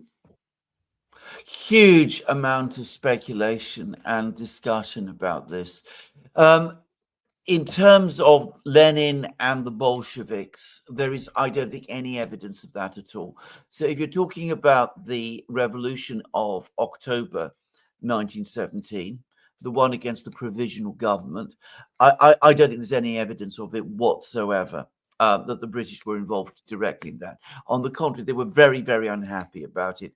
If anybody was involved, and there is a certain amount of evidence that they were, it was the Germans, not the British. If you're talking about the fall of the Tsar, his own abdication, then again, this is a massively complex story. My own sense, and I know I'm going to get pushed back about this, is that yes, there were some people in Britain who wanted a change in Petersburg, but I think the predominant view of the British government at that time, and certainly of the British ambassador, George Buchanan, who was in St. Petersburg, was that they wanted Nicholas to remain Tsar. They did not want him to fall, because if he did fall, they were very unsure whether Russia would remain in the war. But they were very, very suspicious, wrongly, of the Empress of Alexandra, and they may have been involved in some plots against her and attempts to try to divide her from Nicholas. And those plots might have played a role in weakening the overall structure of the government of Russia at that time. because of her German heritage. Yeah, They were- because of her German parentage, thank you, yeah. exactly. Okay. Yeah. Vilma Thomas, thank you so much for that super chat. Nick, thank you for that super sticker. Arctic Lord says, once Trump owns the war with weapons and sanctions, he cannot be seen to have lost it. This is very worrisome to me. Well, he will lose it. As I said, unless he's prepared to escalate to World War III, which I don't believe he is or will ever do. He will lose it, and it will be held against him, exactly as Alex was saying in the program we did yesterday. I mean, that's the tragedy of it. And that was the mistake he made. As I said, he had a way out right at the beginning. He should have done what we said. We weren't advising him, because how can we give him advice? But we said from months before that as soon as he became president, he should have simply walked away. And unfortunately, he didn't. He listened to Kellogg. He listened to Rubio. He listened to Walz. Kellogg told him, we can do this. It will be easy. We'll get the conflict frozen. You can then walk away and you can preserve Ukraine, and we will have made no fundamental concessions to the Russians. It didn't work out like that. But from the moment he started to go down that road, he's been drawn deeper and deeper in. He still has an off-ramp. It's so easy for him to get out of Project Ukraine. All he has to do is just put it on Truth Social, say Russia is now offering bilateral negotiations with Ukraine. Our job here is done. That's all he has to post, man. That's it. It's that simple. Our job here is done. We got them. We got them to talk about negotiations. I'm done. Yeah. And declare victory, Trump. Do whatever. You can say, I did it. Yes. That's it. You won't do it, though. Flying Boar says, do you think Trump will get the Zelensky curse? Well, I hope not, actually. And I get to say that. I mean, people say lots of things about Donald Trump and make many criticisms of him. I've made many, many criticisms of Donald Trump. I don't consider him a sinister figure like I considered Biden and Obama to be sinister, and in the way that I consider Starmer and Macron, all of those people, to be sinister too. So, I think he's come with a lot of good intentions. I think his execution has been lousy, frankly, and I think he's very confused and muddled about things that he can do. But it may be that he will get the Zelensky cursed, but if so, it will be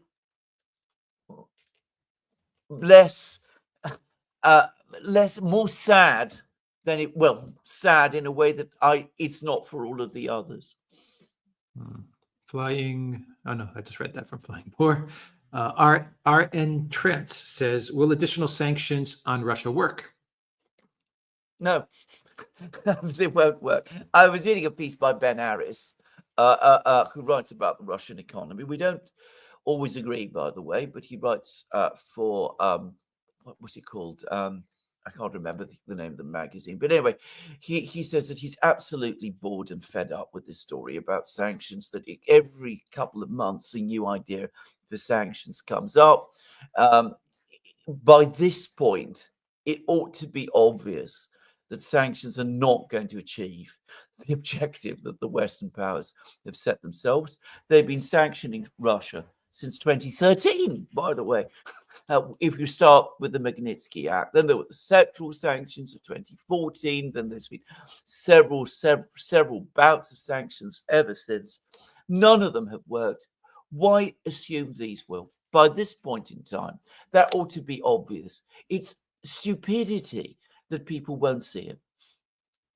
I'm trying to think of his publication as well. I want to say BNE or something. It is BNE, but I can't remember what its precise name is. Yeah. Anyway, whatever. Flying Boar says, what Trump did with Israel, will this affect Netanyahu because his health is not good? Yes, possibly. But if Netanyahu goes, who takes over? Might it be someone even more hardline than him? From Fuzzy Balls, Stammer is angling for future EU presidency. Then George Orwell's 1984 will be complete for Europe. Absolutely. I mean, all that Starmer needs to do is to fail utterly, destroy the Labour Party completely, and then, of course, he will be in line for the absolutely stellar promotion that is on its way. I mean, president of the EU, chairman of the ECB, maybe they'll give all of these positions to Stum because of the extent of his failure. After all, the whole point about the EU is to reward failure. Otherwise, Ursula would not be president of the European Commission because she has consistently failed in everything she has done. Yep. Brent D says the U.S. has announced major equipment retirements to become more lethal and agile, to be complete within 2 years. I imagine all that equipment will be earmarked for and will end up in the Ukrainian NATO equipment graveyard. Well, who knows? quite possibly. But you might send more equipment to Ukraine, but as you rightly said, it will just be a graveyard if you do. Flying Boar says, how is Turkey's situation in Syria, especially Erdogan's health? Well, he is now investing more heavily in Syria. He's going to start supplying Syria with gas. I mean, so you remember all that story about getting gas out of Syria? In fact, Turkish gas is going into Syria. Well, it's not Turkish gas, it's Russian gas. Just saying, but just to make that also clear. So he's getting more and more deeply involved in Syria. President al-Shara, Jalani, in other words, has just been to France. The situation in Syria remains incredibly unstable, but they've patched something together with the Kurds. Well, who knows? They might be able to hold it together for a while. I don't think for very long. From Flying Boar, update on India, Pakistan. Who shot whose planes down? I think that the best answer to that is that each side managed to shoot down some of the other's planes. How many? I find it impossible to say. If truth be told says, glad to join the Duran, will you consider inviting C.J. Hopkins for an interview? His analysis of speech repression in Europe and the U.S. are so insightful. Yeah, absolutely. He's quite funny and witty as well.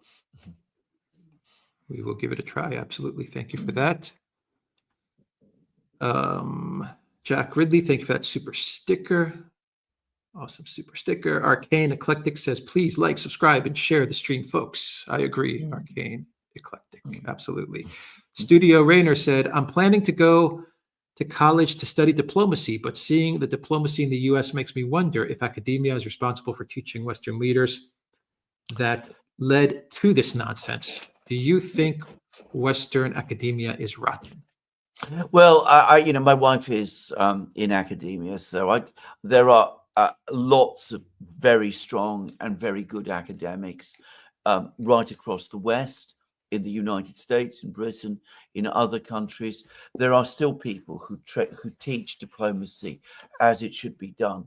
One thing I would say is to be very, very careful of international relations studies, because what I've seen of them, and I've seen quite a lot of them, is that they seem to be mostly focused not on diplomacy at all, but on training people to work in NGOs. Yeah. Flying Boar says India started to boycott Turkey and Azerbaijan because they were helping Pakistan with drones. Interesting. Fuzzy Ball says 1.2 plus million Ukrainians, rest in peace. Zelensky failed you.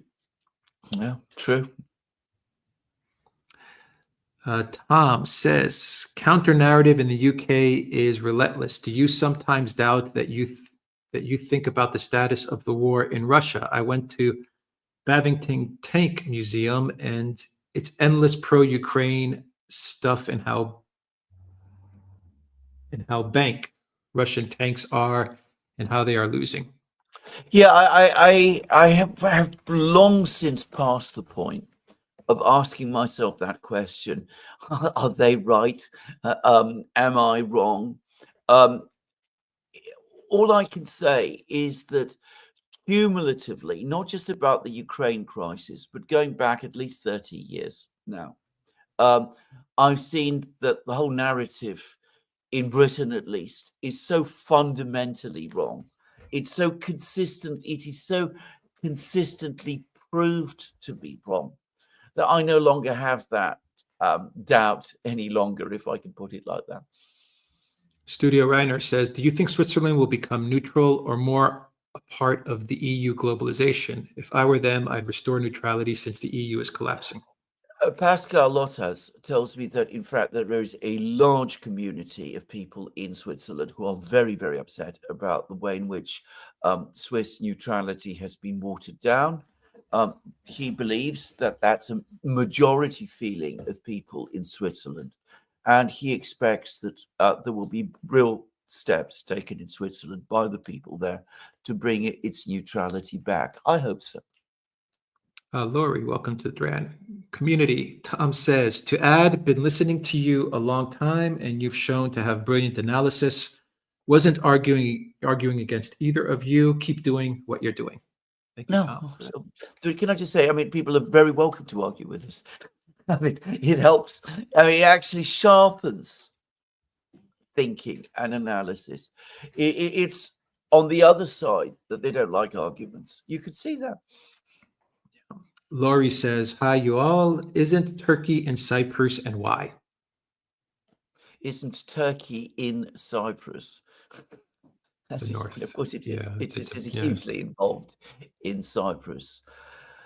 Where to begin? This would require a whole program. And Turkey has always had an interest in Cyprus. It was a British colony. The British played the Turkish and Cypriot communities, or tried to, off against each other. They did so during the independence war of the 1950s.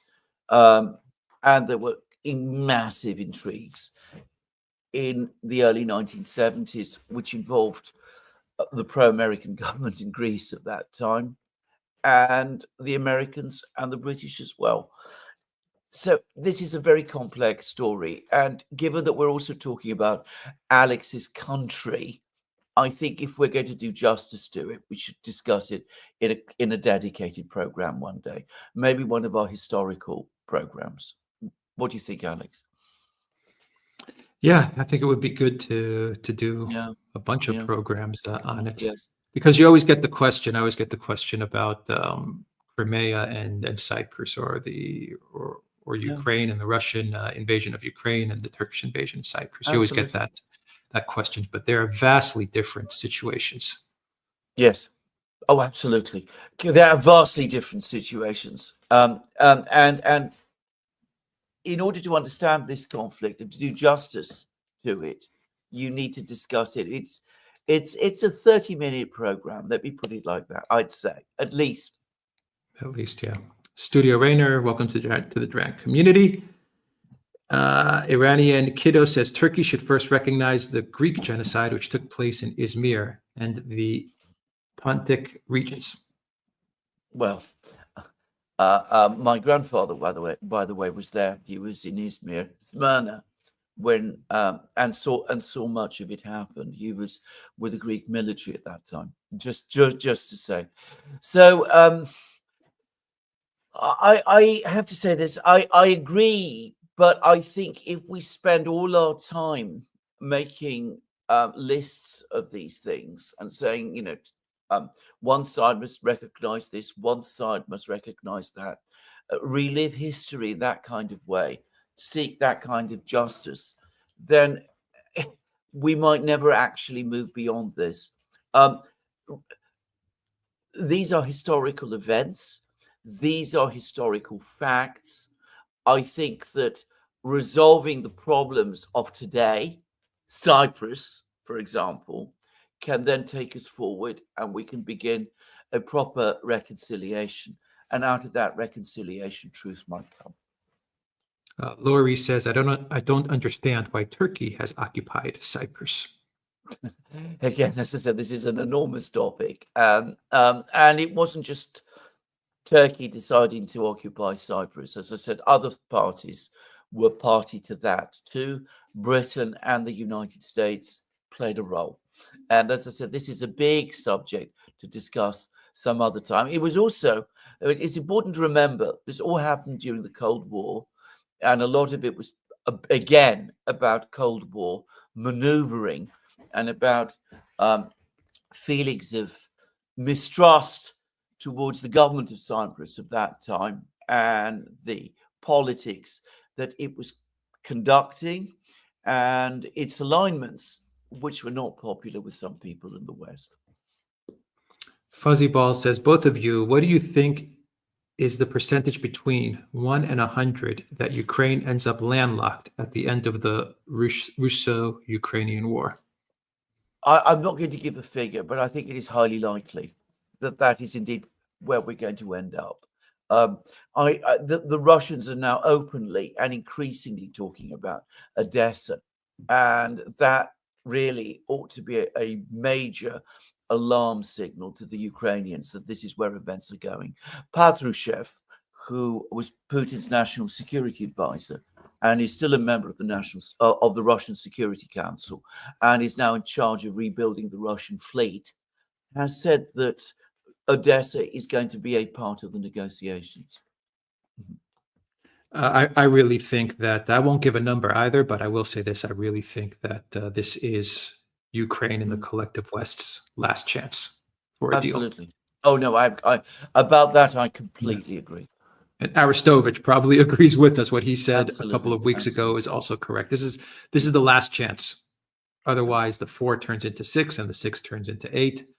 I don't think Putin's going to make this kind of offer again, or at least he's not going to make this offer until he has the capitulation papers ready for them to sign. Yes. Yeah. Sir Mug's Game says, how long can Trump keep acting like the only virgin in the DC brothel? He's shocked to find the Russians and Ukrainians fighting each other. Well, I agree. I mean, I think there is an element of, I'll say it, naivety about this. I mean, the idea that you can solve a problem of this complexity quickly was a basic mistake. The correct advice, which should have been given to him, is it can't be done. Certainly not quickly, and certainly not productively. Certainly you will gain nothing from trying to do it. That's the advice that he should have been given and which he ought to have followed. Commander Crossfire says, how long till Burkina Faso gets democracy Libya style? Good question. Very interesting leader of Burkina Faso. Very interesting leader. Yeah. Absolutely. Studio Runner says the British Empire's biggest mistake was failing to prevent the rise of the Bolsheviks. They literally played a great game that Russia didn't even know about. Well, again, this is a very complex story. I will say this. By 1917, it seems to me that the British Empire was already starting to lose its momentum. I mean, it was badly wounded by the First World War. It was already surpassed by the United States as an economic power. Ireland was taking the first steps to break away. Yes, Britain came out victorious from the First World War. Yes, they did expand their empire significantly after the First World War. But even at the time, people could see that the problems were there and they were getting worse. And whatever they did in Russia would probably not have made such a huge difference in the end. From my info, I enjoy your positivity regarding Switzerland. Unfortunately, I see the defense lobby is getting closer to EU buyers. Well, there you go. True. Monty 105 says, watching the show in Kiev, I wonder how Macron envisioned his presidency initially. When I become president, everyone will praise me for how brilliant I am, and my chair will do my thinking for me. Correct. But after all, he was Jupiter, wasn't he? He was going to be Jupiter. He was going to, hover over France like Napoleon himself, and all sorts of amazing and extraordinary things would happen. The thing to understand about Macron is he really does believe he's a genius. It's extraordinary fact, but he does. I mean, he's nothing to show for all this genius, even though he's been president for quite a long time now, but he still believes in his own star. Extraordinary though it sounds. Game of Chairs says Trump won't walk away from Ukraine. His ego won't let him. I'm afraid that you're probably right. Probably I think that he simply can't let go. Again, it's a mistake many people make, that they become overly invested in something and they can't just let it go. Alex said, the sunk cost fallacy. Alex has talked a lot about this on his programs. Yeah. So what says, guys, just want to say thank you. Have been watching for a few years now. What do you think of the new Pope and the claim we had no valid Pope since Benedict? I'm not going to get into this. As I said, it's a different church from mine. The religious leader of another church is somebody I don't feel I should make comments on. He's only just been elected Pope, and I'm not really going to comment more. Well, I will make one thing. I will say one thing. He's chosen the name Leo. Leo the 13th, who was Pope towards the end of the 19th century and the beginning of the 20th century, is a very important Pope. And he was the Pope who made the Catholic Church take socio-economic issues seriously. So he spoke in terms of people being entitled to proper wages, entitled to form unions, to do all of those kind of things. And he positioned the church in a way that enabled the Christian democratic movements that began to dominate European politics in the mid-20th century to emerge. So it is interesting that this Pope has chosen that name. He's chosen to be Leo the 14th. So it suggests a socio-economic agenda. But I'm not going to say more about a man I know very little about, who has a church different from mine. Yeah, I would say wait and see. Let's wait. Let's wait and see. No. Judge him by his actions. Iranian Kiddo says Trump is planning to rename the Persian Gulf to the Arabian Gulf, a name used by Iranians for some 3,000 years, as well as Greek historians and geographers like Hecatius and Herodotus, who called it Persikos Kolpos. Yeah, absolutely. I mean, Trump can change the names, but as I said, the people in the area will call it what they choose. It's as simple as that. From Tsunami Bomb, Europeans are stuck in a mental worldview they cannot change. Cold War on Russia, World War II, appeasement, 1938, Hitler getting elected 1933, in spite of being forbidden to speak in radio, and until he bought German citizenship also in public. Even wearing brown shirts was banned altogether, and generals ruled without any parliamentarian support. That didn't work, so let's try the same thing again. Yeah, well, the Russians are increasingly saying something very like this, that every 50 years, some kind of coalition comes together to start in Europe, to start some new confrontation with Russia. And the Russians are just very fed up with it. They're more than fed up with it. They're very angry about this. And they're saying to themselves, well, if this is the Europe we have to work with, maybe we should have as little to do with it as we possibly can. An argument, by the way, that has long roots in Russian history. Dostoevsky, for example, argued it all the time. Double Down says Egypt's future role and current situation update. Good question. Egypt is, they did attend the Victory Day celebrations in Moscow. Egypt, of course, continues to be by far the biggest Arab country. It has massive economic and social problems, and there have to be questions about its underlying stability. So there's all these things to take into account. But for the moment, Egypt is in BRICS. It's working closely with Russia. It seems to be trying to realign itself with the Russians and the Chinese. Of course, it was very close to the Soviet Union in the 60s and 70s. So Egypt, an important country, and an important country in the Middle East. And of course, if Egypt starts to get its act together and stabilize and develop its economy, then it will be a major player in the Middle East and in relations with Israel and over the Palestinian question too. At the moment, one just has to say it's got so many problems.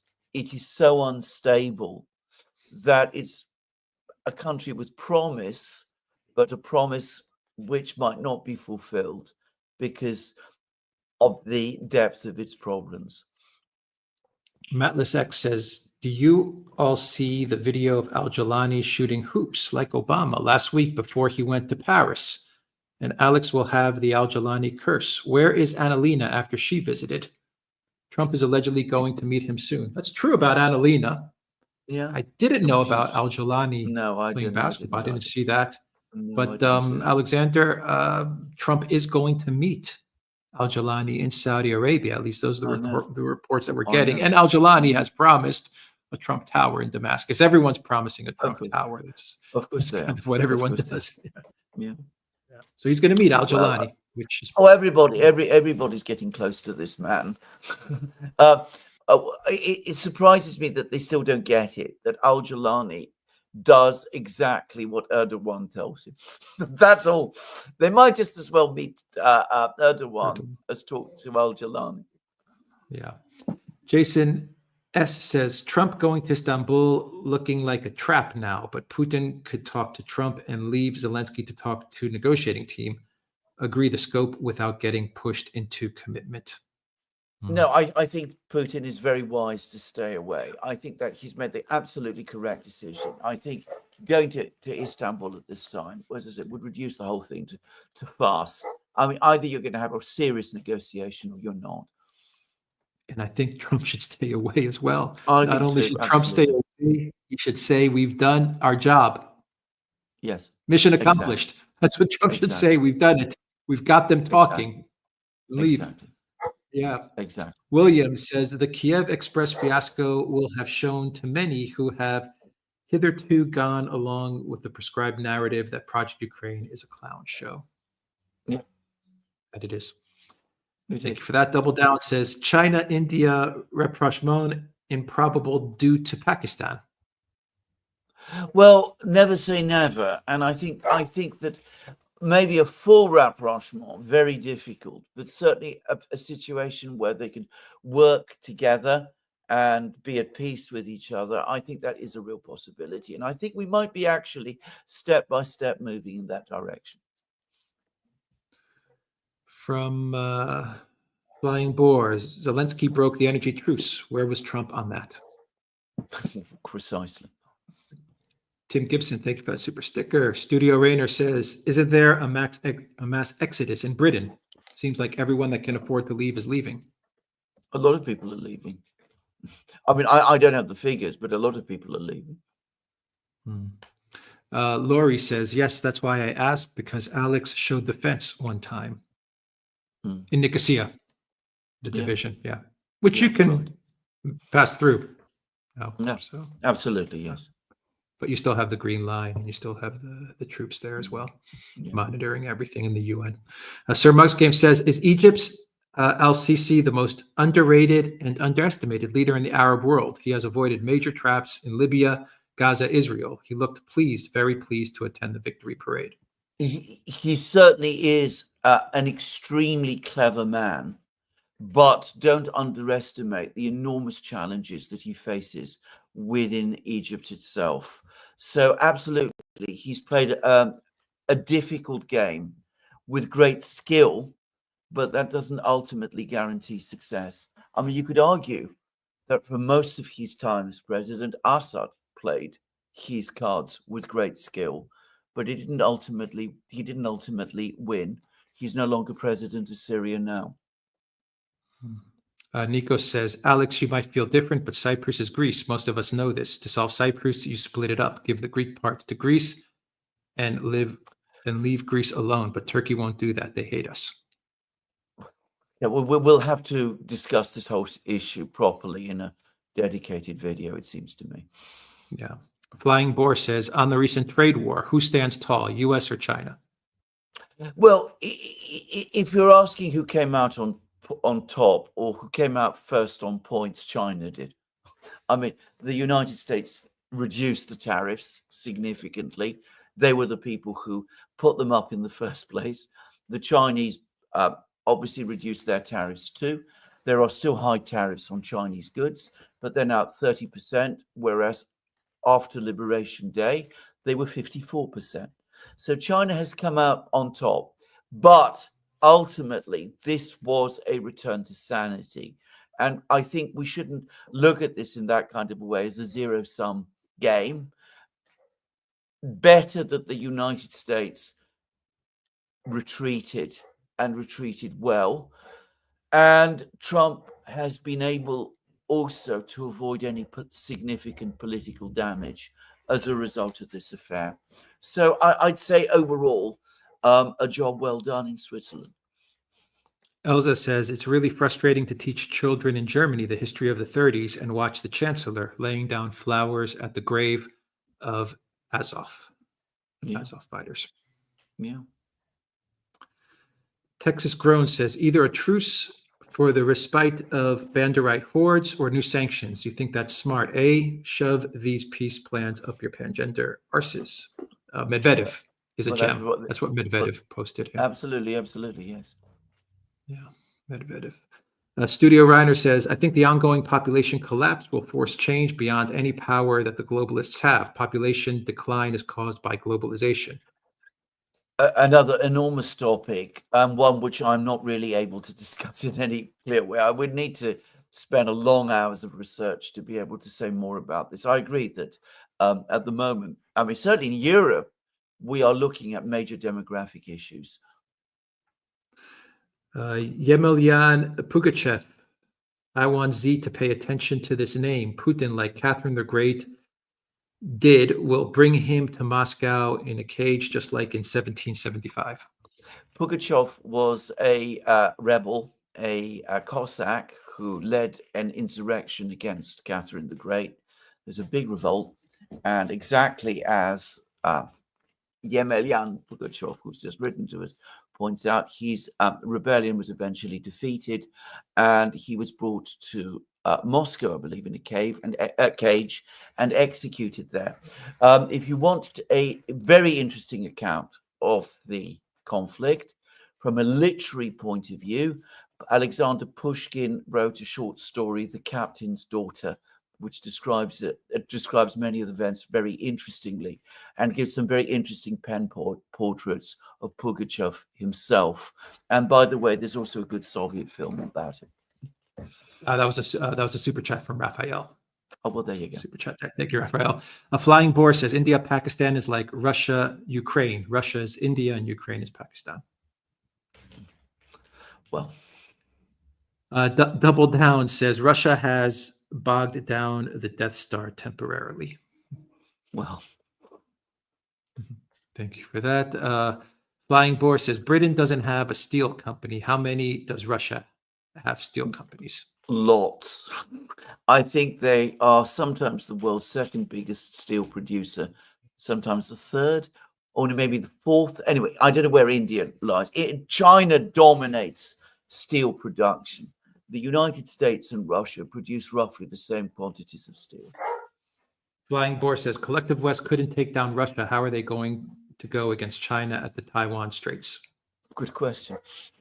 I think a lot of people in the US ought to be asking themselves that very question. Dawson Fisher says, the Duran best analysis show. Good work, fellas.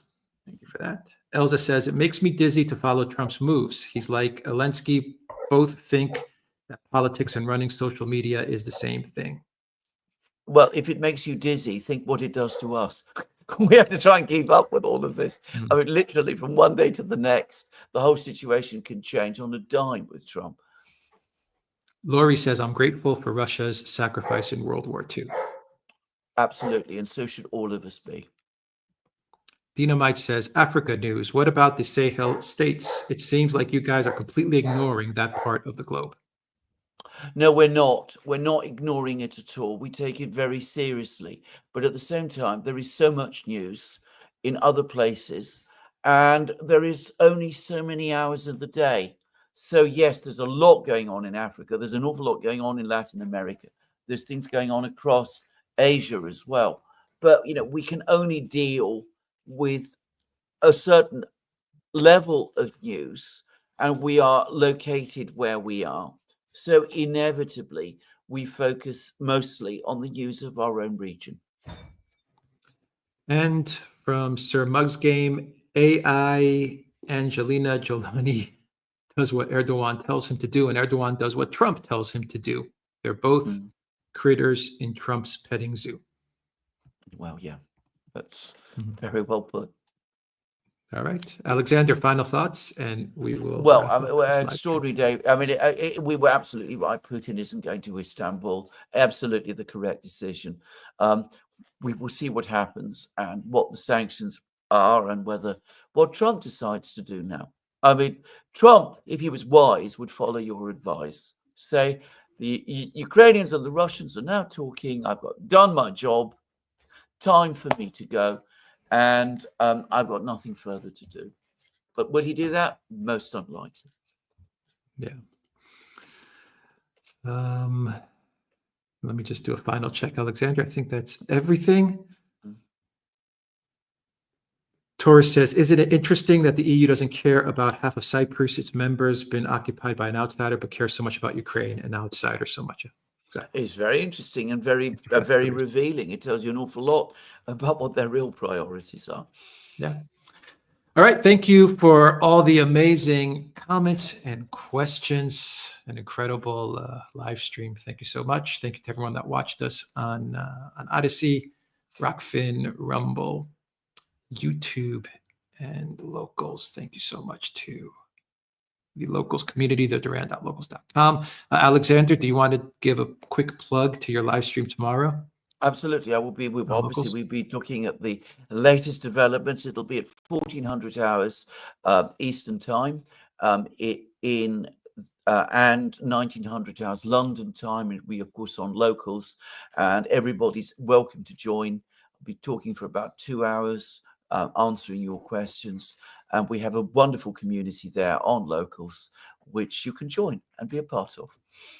The link is in the description box down below. Thank you to our moderators, Brett, Peter, Zarael, and I think that was everyone moderating in today's stream as well. So thank you to the moderators. Alexander, we've got videos that we've got videos to do. We've got lots of lots of hard work ahead of us. The day is just starting. All right. Thank you to everyone. Thank you. Take care, and we'll see you soon. Okay. Bye.